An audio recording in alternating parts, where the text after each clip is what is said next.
Possível sentir o sussurro de surpresa percorrer a plateia silenciou no instante em que empurrei as pesadas portas do tribunal.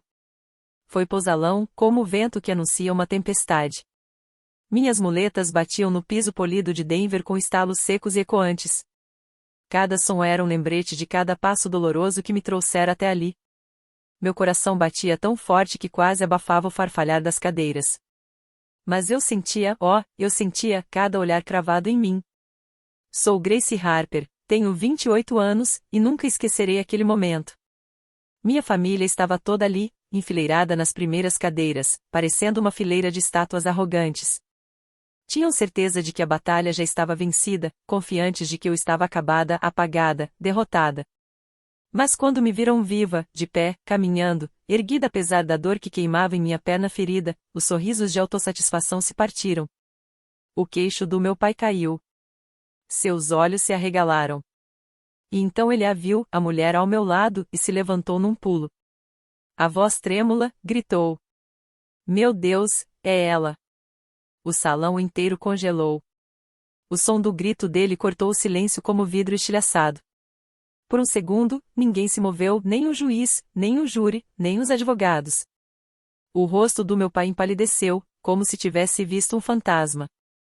Eles todos acreditavam que eu jamais sairia daquela cama de hospital, que eu estava quebrada para sempre depois do que aconteceu. Acharam que haviam enterrado a mim e ao meu futuro quando me deixaram ali, em coma, sozinha. Pensaram que minha carreira estava morta, que o contrato de $10 milhões que eu havia conquistado com anos de esforço, noites em claro programando e uma fé inabalável no meu trabalho seria deles. Mas estavam errados. Tão errados. E você? O que teria feito no meu lugar? Teria feito eles pagarem pelo que fizeram, ou lhes daria uma chance de consertar as coisas? Pense nisso. Vamos conversar. Porque essa história, a minha história, não começou naquele tribunal. Ela começou meses antes daquele dia fatídico. Tudo começou sob o sol brilhante de Denver. Eu saía de uma torre de vidro, as mãos tremendo de emoção, segurando uma pasta com um contrato assinado. $10 milhões pelo meu algoritmo de diagnóstico médico movido por inteligência artificial. Minha invenção estava prestes a transformar o mundo da saúde. Depois de anos virando noites, depurando linhas de código até meus olhos arderem, e enfrentando todas as vozes que diziam que eu não era boa bastante, eu finalmente consegui. Eu estava no auge da minha carreira, uma engenheira de software de 28 anos que acabará de entrar para a elite. O momento era tão doce que mal parecia real. Dirigi para casa com o coração leve, imaginando o orgulho dos meus pais e a incredulidade feliz da minha irmã mais velha. Já podia ouvir a risada da minha mãe, ver o aceno de aprovação do meu pai. Nossa casa, tranquila em uma rua suburbana, parecia ainda guardar o amor de sempre. Mas, quando entrei na cozinha, o ar estava frio. Minha irmã, impecavelmente vestida, como sempre, estava sentada à mesa, os braços cruzados. Aos 32 anos, ela era gerente sênior de projetos na mesma empresa, conhecida pela autoridade tranquila e pelo charme impecável. Mas naquela tarde, o sorriso dela havia desaparecido. Algo afiado brilhava em seus olhos. Consegui, eu disse, erguendo o contrato como um troféu. $10 milhões pelo meu algoritmo. A boca dela se curvou, não em orgulho, mas em amargura. Seu algoritmo? Ela zombou.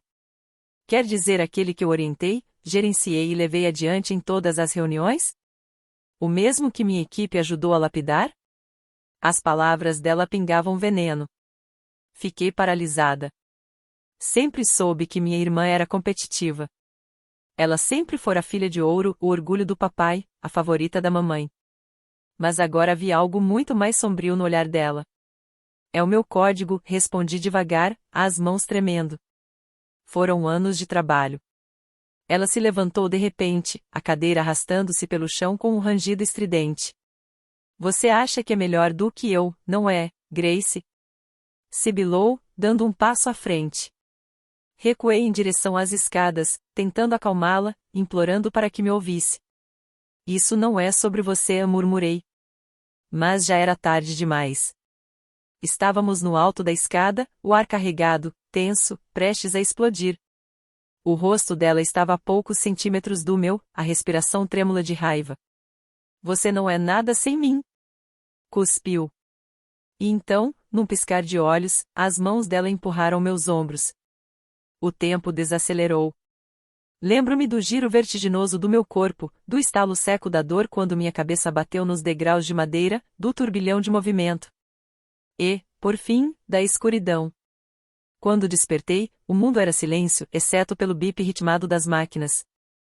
Eu estava em uma cama de hospital, o corpo machucado, a perna enfaixada, a mente envolta em névoa. Você acordou? Perguntou uma enfermeira, surpresa tingindo sua voz suave. Pisquei, cada palavra custando a sair. Quanto tempo? 2 semanas, respondeu ela com delicadeza. Você estava em coma. Fiquei olhando para o teto, tentando compreender. Minha família. Eles vieram? A hesitação dela me disse tudo antes mesmo da resposta. Não, querida. Seus pais ligaram para o hospital uma vez, mas não vieram. Minha garganta se apertou. Eu podia entender minha irmã me evitar, a culpa faz isso com uma pessoa. Mas meus pais, eu ainda acreditava que me amavam o bastante para se importar. Eles, disseram alguma coisa? Perguntei, quase num sussurro. A enfermeira abaixou o olhar. Disseram que você trouxe isso para si mesma. Que os envergonhou. As palavras doeram mais do que a queda. Vergonha. Dos meus próprios pais. Olhei para o teto novamente, sentindo as lágrimas escorrerem pelas têmporas. As pessoas que deveriam me proteger haviam me virado as costas, sem hesitar. Os dias se arrastaram dentro daquela gaiola branca de hospital. As paredes estéreis pareciam se fechar ao meu redor. Sem ligações. Sem visitas. Apenas as enfermeiras em sua rotina silenciosa e eu. Sozinha com meus pensamentos e um coração que doía. Eu imaginava a porta da casa da minha família se abrindo, esperava ouvir passos, esperava ver alguém entrar. Mas ninguém entrou. Até que, certa manhã, a porta finalmente se abriu. Mas não foi o consolo que entrou por ela. Minha irmã estava parada ali, de braços cruzados, impecavelmente vestida, como se nada tivesse acontecido. Os olhos dela me varreram de cima a baixo, cheios de desprezo. Ainda se agarrando à vida, hein? Disse com um sorriso frio. Você está atrapalhando todo mundo, sabia? A dor latejou na minha perna quando me apoiei nos cotovelos. O que você está fazendo aqui? Consegui perguntar, a voz trêmula. Ela se inclinou, a voz baixa, venenosa. Só vim garantir que você continue fora do meu caminho. Depois se virou, os saltos ecoando pelo corredor enquanto desaparecia mais uma vez, deixando-me tremendo de raiva. Aquela visita não fora aleatória. Era um aviso. E não se tratava apenas de crueldade, havia cálculo no tom dela. Algo maior estava acontecendo. Alguns dias depois, minha melhor amiga, minha única aliada de verdade, conseguiu me visitar. Seu rosto estava abatido, os olhos cansados. Ela me abraçou com cuidado e sussurrou. Tentei te ver por dias, não deixavam ninguém entrar. Um alívio breve me invadiu, até ela me encarar com seriedade. Grace, sua irmã está dizendo na empresa que o algoritmo é dela. Que foi ela quem criou. Que vai assumir o contrato de 10 milhões de dólares. As palavras arrancaram o ar dos meus pulmões. Meu projeto. Minha conquista. Meu legado. Tudo estava sendo roubado enquanto eu estava presa em uma cama de hospital. Naquela noite, tentei acessar minha conta bancária para pagar as despesas médicas que só aumentavam. Mas o aplicativo piscou em vermelho. Conta bloqueada. Minhas mãos tremiam quando liguei para o banco. Ordem judicial, informou o atendente, impassível. Por alegações de incapacidade. Minha mente girou. Alguém havia declarado que eu era incapaz de administrar minhas próprias finanças. E então, as peças se encaixaram. A visita arrogante da minha irmã. A confiança no olhar dela. A tomada de poder no trabalho. Ela não estava apenas com inveja. Ela estava arquitetando um roubo. Pouco tempo depois, um homem de terno escuro entrou no meu quarto. Um advogado. O rosto calmo, profissional, mas os olhos, pesados de preocupação. Ele colocou uma pasta grossa sobre meu colo. Senhorita Harper, começou em voz baixa, estou representando seus interesses a respeito do contrato. Empurrou alguns papéis na minha direção. Estes documentos mostram que alguém entrou com um pedido para transferir a posse do seu acordo de 10 milhões de dólares. As assinaturas estão aqui, inclusive a sua.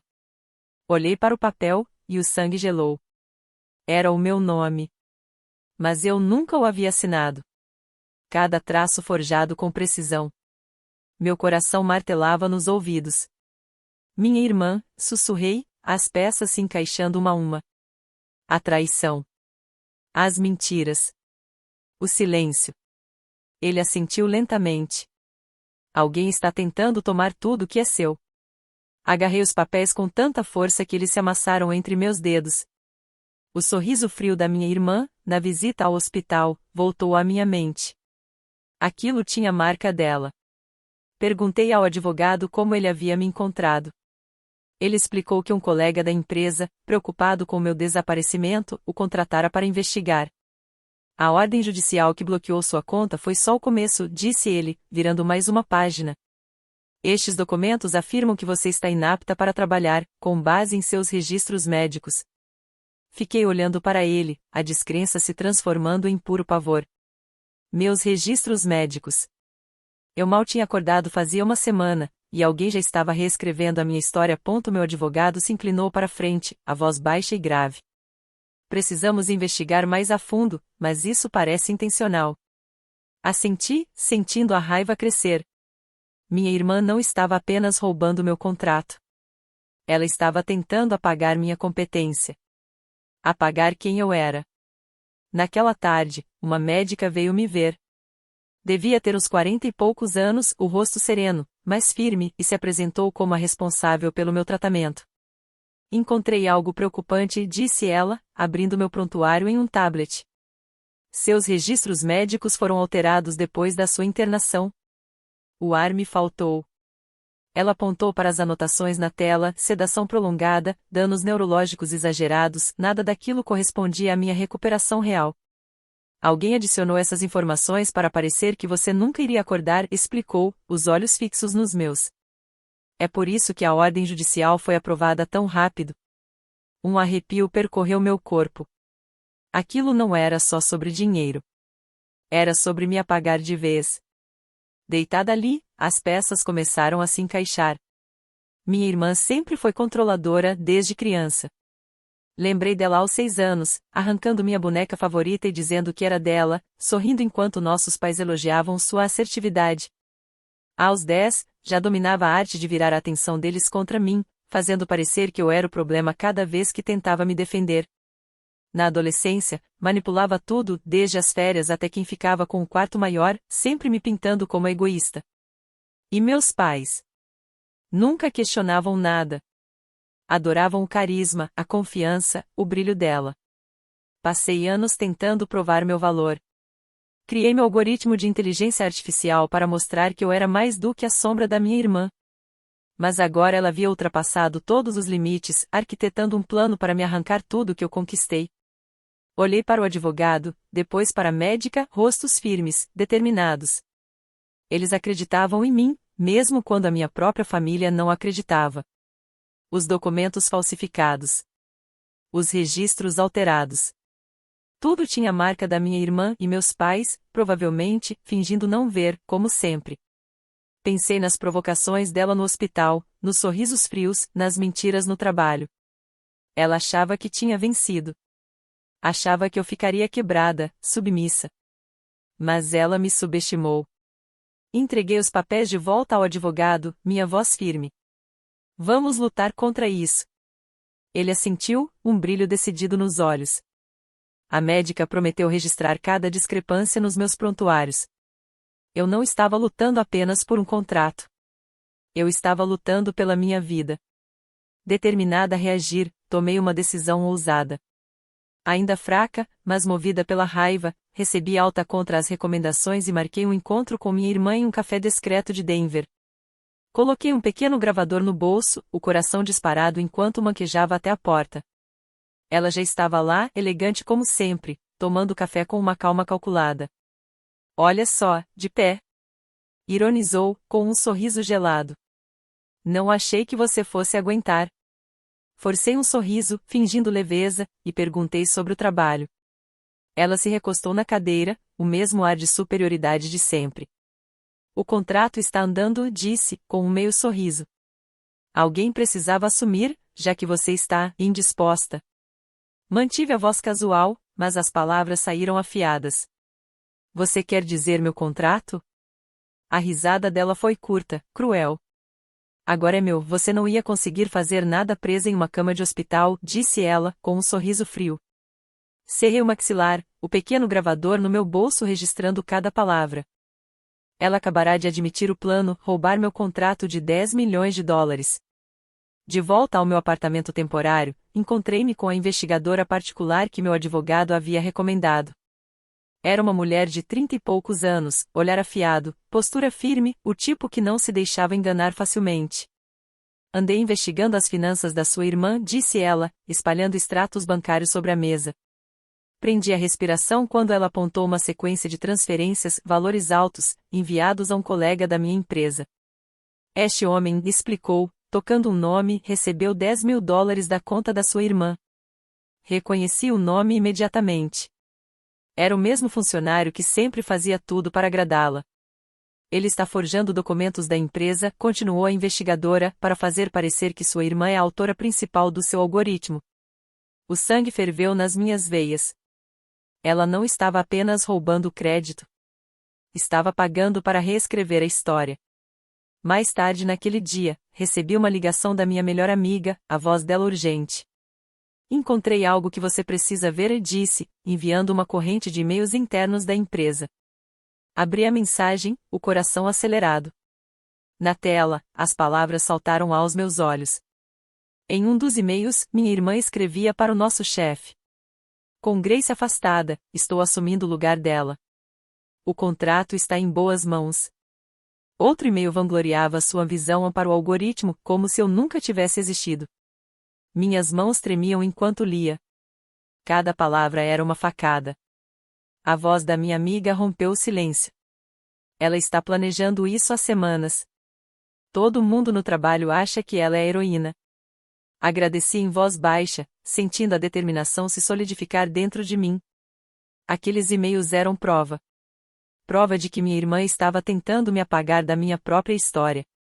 Sem deixar pedra sobre pedra, liguei para a administração do hospital. As palavras da médica sobre meus registros alterados ainda ecoavam na minha cabeça e eu precisava de respostas.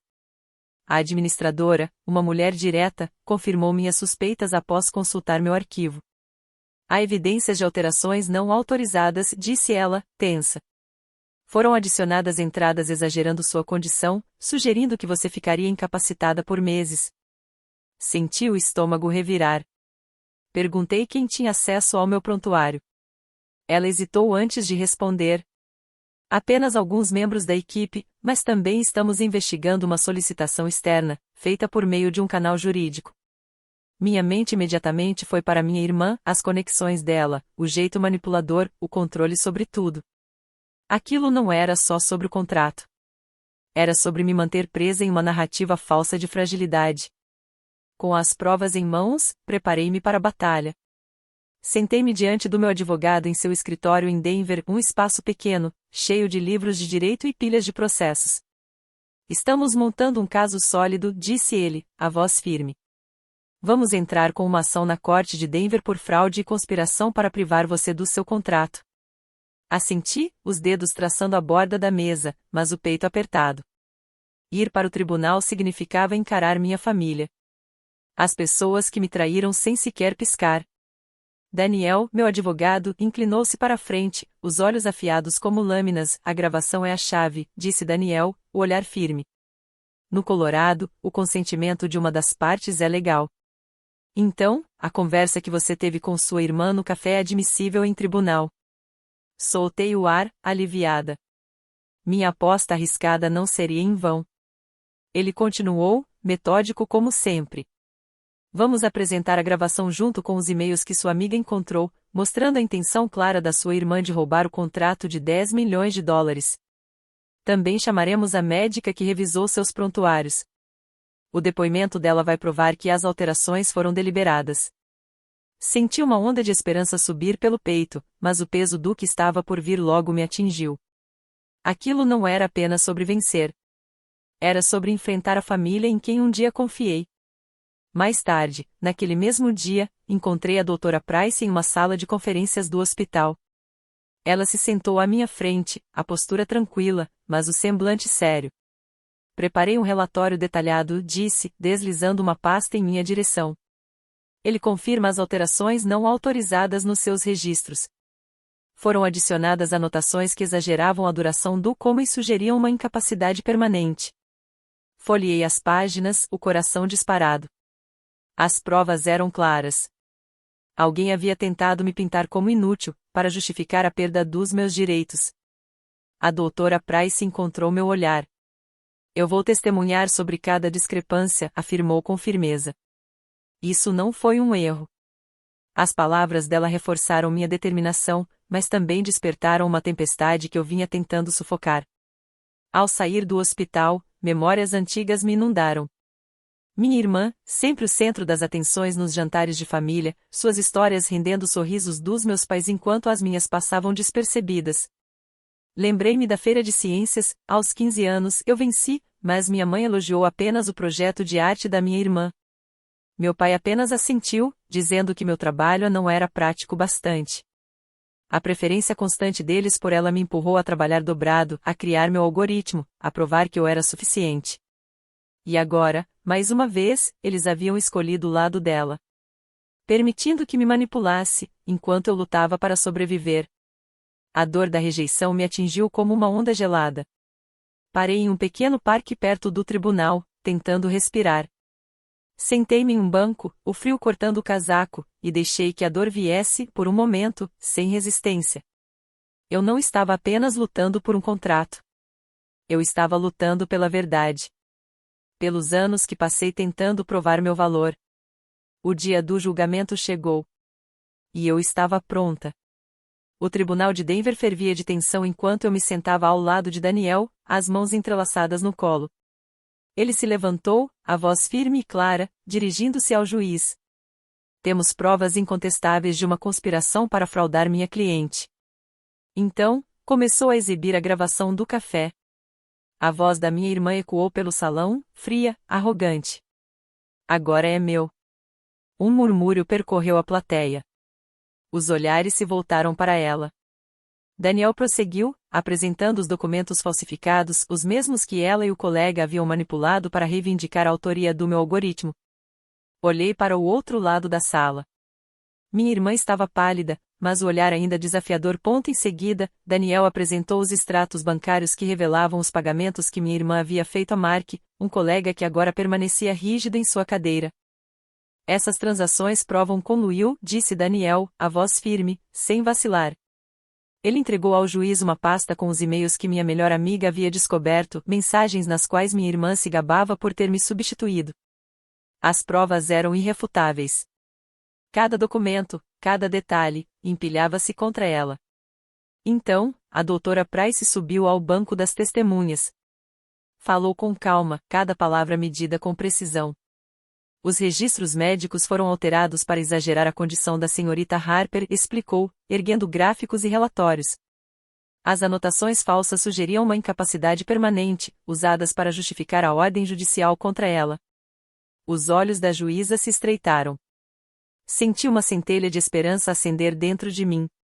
A verdade finalmente começava a se revelar. Minha irmã se levantou para se defender. Sua voz era afiada, mas vacilante. Eu estava protegendo a empresa, afirmou, desviando o olhar para a juíza. Grace estava instável, incapaz de liderar. As palavras dela me cortaram, mas caíram por terra sob o peso das provas. Mark foi o próximo. Gaguejou do início ao fim. Eu só estava seguindo ordens, murmurou, evitando meu olhar. Sua desculpa frágil apenas aprofundou o senho franzido da juíza. Olhei para a plateia. Meus pais estavam ali, rostos tomados por choque e negação. Minha mãe agarrava o braço do meu pai, os lábios trêmulos. Meu pai encarava o vazio, o semblante frio começando a se despedaçar. Eles haviam protegido minha irmã por anos, mas agora sua cumplicidade estava exposta. Daniel me chamou ao banco das testemunhas. Meu coração batia forte enquanto eu me levantava, sentindo o peso de todos os olhos sobre mim. Contei sobre meu algoritmo, sobre os anos de trabalho que dediquei a ele e sobre a traição de ser empurrada a escada abaixo. Descrevi como acordei no hospital, abandonada pela minha própria família, e descobri a conspiração para me tirar tudo. Eles acharam que eu ficaria calada, disse, com a voz firme, apesar do nó na garganta. Mas estou aqui por justiça. A sala permaneceu em silêncio. Cada palavra parecia ecoar nas paredes do tribunal. Minha irmã me lançou um olhar de ódio, a confiança se esvaindo. Meus pais baixaram os olhos, incapazes de me encarar. Pela primeira vez, o poder havia mudado de mãos. A juíza pediu alguns minutos para deliberar. Cada segundo parecia se arrastar como uma hora. Por fim, ela falou, a voz firme e clara. As provas são incontestáveis. A réu orquestrou um esquema calculado para fraudar e privar a senhorita Harper de sua propriedade intelectual e de seus direitos financeiros. O veredito caiu como um martelo. Minha irmã foi condenada a 4 anos de prisão por fraude e conspiração. Mark recebeu 2 anos por sua participação na falsificação dos documentos. Soltei o ar, sentindo o alívio percorrer meu corpo. Mas a juíza ainda não havia terminado. Quanto aos pais da senhorita Harper, continuou, sua participação em permitir e encobrir esses atos justifica uma ação civil por danos morais e materiais. Um suspiro sufocado escapou da minha mãe, que cobriu o rosto com as mãos. Meu pai abaixou os ombros, o ar de autoridade finalmente rompido. Quando o martelo da juíza bateu, senti um peso enorme se dissipar. A sala foi se esvaziando lentamente, mas eu permaneci sentada, observando minha família sair em desgraça. O semblante arrogante da minha irmã havia rachado, seus olhos agora estavam ocos. Mark deixou o tribunal de cabeça baixa. E meus pais, aqueles que sempre haviam me diminuído, finalmente enfrentavam as consequências da preferência cega que alimentaram por tantos anos. Eu havia lutado pela minha verdade e vencido. O contrato era meu novamente, meu nome restaurado. Mas, mais do que isso, eu havia recuperado minha força. Saí do tribunal sob o céu claro de Denver, o vento frio tocando meu rosto. Era o começo de uma nova vida. Com a justiça feita, eu estava pronta para recomeçar. Agora, no meu novo apartamento, pequeno, mas cheio de luz, eu me sentia em paz. As janelas se abriam para o horizonte da cidade, e as paredes nuas pareciam carregar promessas. Um novo começo. Livre das sombras da traição da minha família. Tomei uma decisão firme: romper todos os laços. Sem mais ligações, sem mais visitas, sem mais esperanças de aprovação. Minha irmã, meus pais, todos pertenciam a um passado que eu não precisava mais carregar. A liberdade dessa escolha foi como respirar pela primeira vez em anos. As consequências legais foram duras. Minha irmã cumpria uma pena de 4 anos de prisão. Sua ambição havia se reduzido a uma cela fria. O tribunal também a condenou a me pagar $200 mil em indenização pelos danos que causou. Mark, o colega que servirá de cúmplice, recebeu 2 anos de prisão e uma multa de $20 mil por falsificar documentos. Meus pais, cúmplices em seu silêncio, foram obrigados a pagar $75 mil em danos civis. Sua reputação na comunidade desmoronou. O orgulho que ostentavam por tantos anos dissolvido pelas próprias escolhas. Eu não comemorei. Não havia alegria em vê-los cair, apenas alívio. Alívio por saber que, finalmente, eles não poderiam mais me ferir. Mas eu queria ir além. Não queria apenas reconstruir minha vida, queria transformar o que vivi em algo que fizesse diferença.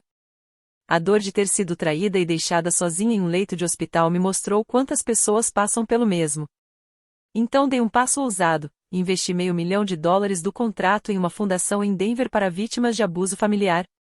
O fundo ofereceria assistência jurídica, apoio psicológico e moradia segura para quem buscasse escapar de lares tóxicos. No evento de inauguração, falei diante de uma pequena plateia, a voz firme e sincera. Ninguém deve se sentir sozinho em sua luta.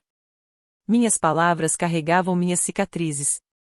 A fundação era o meu modo de transformar dor em propósito, garantindo a outros o apoio que eu mesma não tive. Enquanto me acostumava ao novo lar, olhei para trás e percebi o quanto havia superado. Minha família tentou me apagar. Minha irmã com seus esquemas, meus pais com sua indiferença. Mas suas ações só me tornaram mais forte. Eu sobrevivi a um coma, desvendei mentiras, e os enfrentei no tribunal. Cada etapa foi uma batalha. Desde o momento em que gravei a confissão da minha irmã até a vitória final ao lado do meu advogado. Aprendi que justiça não é apenas vencer. É ter coragem de se levantar, mesmo quando tudo parece impossível. Meu algoritmo, meu orgulho, estava novamente em minhas mãos. E eu já planejava sua próxima fase, determinada a torná-lo maior do que nunca. Mas a maior lição não foi sobre vingança nem sobre triunfo. Foi sobre autossuficiência. Durante anos, busquei a validação da minha família, tentando conquistar um amor que nunca veio. Mas naquele hospital, abandonada e traída, encontrei algo melhor. Minha própria força. Não preciso mais da aprovação de ninguém para saber meu valor. Foi minha resiliência que me sustentou, através da dor, das mentiras e do julgamento. E ela me ensinou que ninguém pode roubar o meu futuro, a menos que eu permita. Enquanto olhava as luzes de Denver brilhando sob a noite, eu sabia. Eu era suficiente. E, pela primeira vez, estava pronta para construir uma vida nos meus próprios termos.